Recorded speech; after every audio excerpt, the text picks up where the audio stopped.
Le dîner touchait à sa fin. Stéphanie, son père et sa compagne étaient à table, savourant les dernières bouchées. Tout se passait à merveille.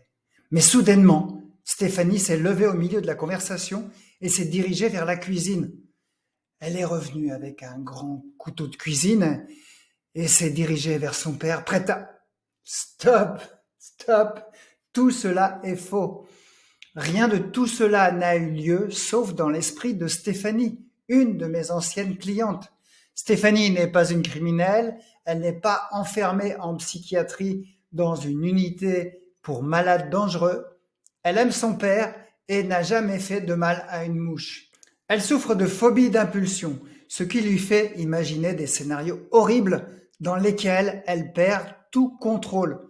Et vous, est-ce que ça vous parle? Est-ce que vous aussi, vous avez la peur de vous faire du mal ou de faire mal aux autres? Avez-vous déjà ressenti cette angoisse sourde, cette peur irrationnelle qui vous prend aux tripes et vous stresse complètement? Eh bien, si vous cherchez une solution pour vous débarrasser de cette peur, vous êtes au bon endroit. Alors qu'elle commençait à s'inquiéter parce que sa peur se propageait à son mari et à ses enfants, nous allons voir comment j'ai aidé Stéphanie à se débarrasser de cette peur. Et je peux vous dire que maintenant, elle n'a plus peur d'inviter son père à manger. Vous êtes-vous déjà retrouvé à imaginer des scénarios terrifiants que vous ne souhaiteriez jamais réaliser? Et vous vous demandez, mais qu'est-ce qui ne va pas chez moi? Eh bien, la phobie d'impulsion fait partie des troubles anxieux. Et votre cerveau vous met dans la tête des pensées intrusives qui s'invitent sans que vous le demandiez et terrifiantes qui vous disent de faire des choses horribles à votre insu. C'est comme si votre cerveau vous jouait des tours cruels en créant des scénarios que vous trouvez vraiment répugnants et effrayants. Vous vous demandez probablement pourquoi cela m'arrive à moi. Pourquoi ai-je ces pensées? Eh bien, elles peuvent, ces pensées, être déclenchées par le stress, l'anxiété ou même des changements hormonaux. L'origine de la phobie d'impulsion pourrait provenir de la dérégulation de deux neurotransmetteurs indispensables au bon fonctionnement du cerveau, la sérotonine et la dopamine. Alors imaginez que votre cerveau est comme une équipe de football. Et dans cette équipe, il y a deux joueurs vraiment importants. L'un qu'on appelle sérotonine et l'autre dopamine. Quand tout va bien, ils passent le ballon parfaitement et l'équipe marque des buts. Mais parfois, ces joueurs ne jouent pas bien ensemble. Ils ratent les passes, font des fautes, se font siffler par l'arbitre, marquent des buts dans leur propre camp. Eh bien, dans votre cerveau, c'est exactement pareil. Quand sérotonine et dopamine ne travaillent pas bien ensemble, cela peut causer des problèmes dans notre équipe cérébrale. Dans le cas de la phobie d'impulsion, ces mauvaises passes entre sérotonine et dopamine nous créent des pensées vraiment bizarres et effrayantes, même si on n'a pas envie de les avoir. Mais sachez que ces pensées ne sont pas un reflet de qui vous êtes, mais plutôt un symptôme de votre anxiété. Et vous vous posez la question terrifiante, suis-je en train de devenir fou? Non, non et non. Avoir des pensées qui s'invitent sans que vous le vouliez ne signifie pas que vous êtes en train de perdre la raison. En effet, ces pensées sont assez communes dans la population générale. Lorsque j'ai travaillé à l'hôpital en tant qu'infirmier en psychiatrie, il m'arrivait parfois d'imaginer que j'allais cracher au visage d'un supérieur ou d'un médecin lorsque je leur parlais en face à face. Cette pensée me déconcentrait tellement, elle me semblait presque réelle. J'imaginais même la réaction négative de la personne et envisageais même de passer en conseil de discipline ou devant un tribunal. Mais rassurez-vous, rien de tout cela ne m'est arrivé et je ne suis pas fou. Vous vous demandez souvent aussi, est-ce que je suis dangereux? Avez-vous déjà eu la pensée soudaine de tourner brusquement le volant pendant que vous conduisez, même si vous n'avez aucune intention de le faire? Moi, ça m'est déjà arrivé. L'ai-je fait? Non, car je suis en train de faire cette vidéo avec vous. Imaginez que votre cerveau est comme un pilote de voiture de course. Même si la voiture dérape un peu, le pilote a des techniques pour reprendre le contrôle. De la même manière, même si votre cerveau dérape avec des pensées effrayantes, il a les moyens de reprendre le contrôle. Vous êtes donc parfaitement en sécurité. Vous vous demandez aussi, si je parle de ces pensées, est-ce que les gens vont penser que je suis dangereux ou fou? C'est comme si vous aviez un sac à dos rempli de pierres. Chaque pensée intrusive ajoute une pierre dans ce sac. Vous pouvez essayer de le porter tout seul, mais à un moment donné, il devient trop lourd. Parler à quelqu'un, c'est comme demander de l'aide pour porter ce sac. Oui, il y a un risque que les gens ne comprennent pas, mais aussi il y a une grande chance, et ça arrive la plupart du temps, qu'ils vous aident à alléger ce fardeau. De plus, votre entourage vous connaît. Il sait que vous n'êtes pas un dangereux criminel ou un kamikaze. Vous n'êtes pas seul.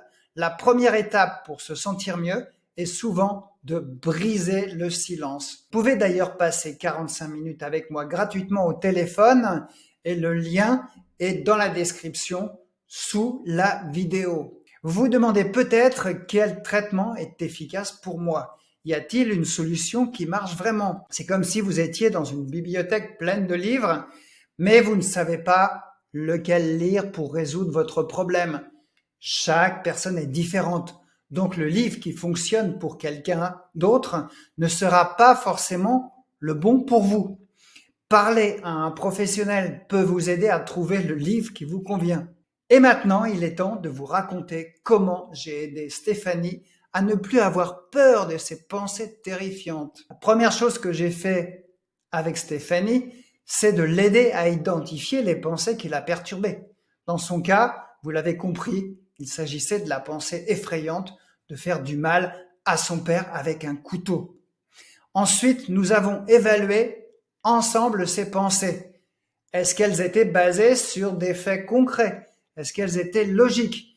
Nous avons rapidement conclu, ou plutôt Stéphanie a rapidement conclu, que ses pensées étaient plutôt liées à ses peurs qu'à la réalité. Après cela, j'ai guidé Stéphanie à travers un processus de remise en question de pensée. Nous avons posé des questions comme quelles sont les preuves que tu as vraiment l'intention de faire ça? As-tu déjà agi de la sorte dans le passé? Une fois que nous avons vraiment bien déconstruit ces pensées négatives, nous avons travaillé à les remplacer par des pensées plus rationnelles. Par exemple, au lieu de penser que Stéphanie pourrait faire du mal à son père, elle a commencé à penser « ces pensées sont le produit de mon anxiété et de mon cerveau, non de mes véritables intentions ». Je lui ai rappelé que la restructuration cognitive, enfin je lui ai rappelé que la restructuration cognitive, c'est-à-dire la remise en question des pensées, eh bien, ce n'est pas un remède instantané. Ça nécessite de la pratique et de la répétition. Stéphanie a dû appliquer les exercices plusieurs fois pour commencer à voir des changements notables dans son esprit. J'ai également travaillé sur ses émotions. Je l'ai aidé à reconnaître les émotions qu'elle ressentait. Plutôt que de les ignorer ou de les combattre, nous avons pris un moment pour les identifier et les accepter. Je lui ai dit que c'était normal de ressentir ce qu'elle ressentait, surtout dans le contexte de sa phobie d'impulsion. Cette validation a été vraiment un soulagement pour elle et un premier pas vers l'acceptation. Ensuite, je l'ai guidée pour qu'elle parvienne à se détacher de ces pensées qui l'effrayaient. Nous avons utilisé des techniques de pleine conscience pour observer les émotions sans les juger, comme si nous regardions des nuages passer dans le ciel. Enfin, nous avons travaillé sur l'acceptation active de ces émotions. Je lui ai montré comment elle pouvait les accueillir sans les laisser prendre le contrôle de sa vie. Nous avons pratiqué des exercices de respiration, de focalisation pour aider à calmer son esprit. Mais simplement travailler sur les pensées, reconnaître et accepter les émotions n'allait pas suffire.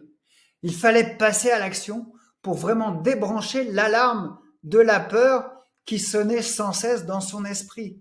Alors j'ai fait quelque chose que vous allez trouver dangereux. Vous allez penser que j'ai mis ma vie en danger. J'ai demandé à Stéphanie d'apporter un couteau à notre prochaine séance. Oui, vous avez bien entendu, un couteau. Non, je n'ai pas perdu la tête. Non, je ne suis pas masochiste.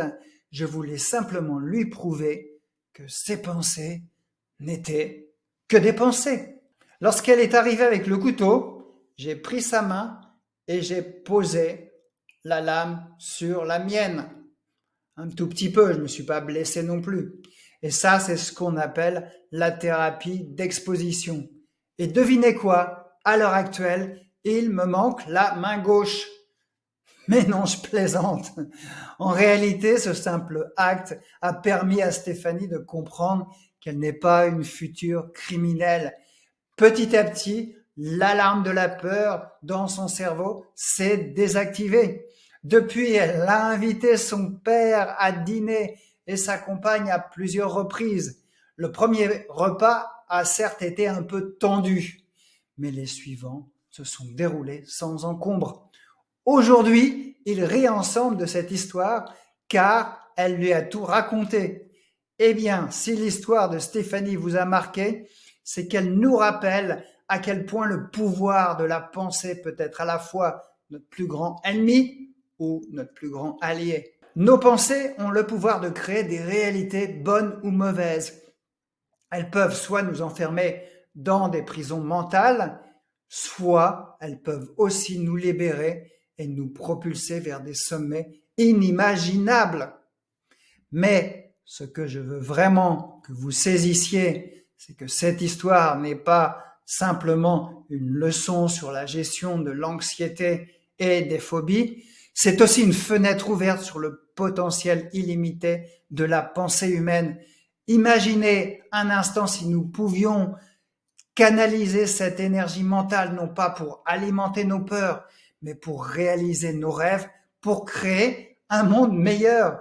Imaginez si au lieu de laisser nos pensées nous tirer vers le bas, nous les utilisions comme des leviers pour nous élever, pour élever les autres, pour élever l'humanité, pourquoi pas, tout entière. La pensée est l'outil le plus puissant que nous possédons. Elle a le pouvoir de façonner notre réalité, de définir notre futur. Et si vous êtes prêt à explorer ce potentiel, à débloquer le pouvoir incroyable de votre esprit, j'ai les ressources qu'il vous faut. Mon e-book gratuit sur la gestion de l'anxiété et du stress sera votre guide. Et ma vidéo offerte pour calmer les crises d'angoisse est votre compagnon de route. Cliquez sur les liens ci-dessous pour récupérer ces outils et commencer votre propre voyage vers le pouvoir de la pensée. Avant de vous laisser, une dernière réflexion et une question. Si votre pensée est le pinceau et votre vie est la toile, quel tableau allez-vous peindre? Quelle réalité allez-vous créer? J'ai hâte que vous me partagiez cela dans les commentaires et abonnez-vous pour ne manquer aucune de mes prochaines vidéos.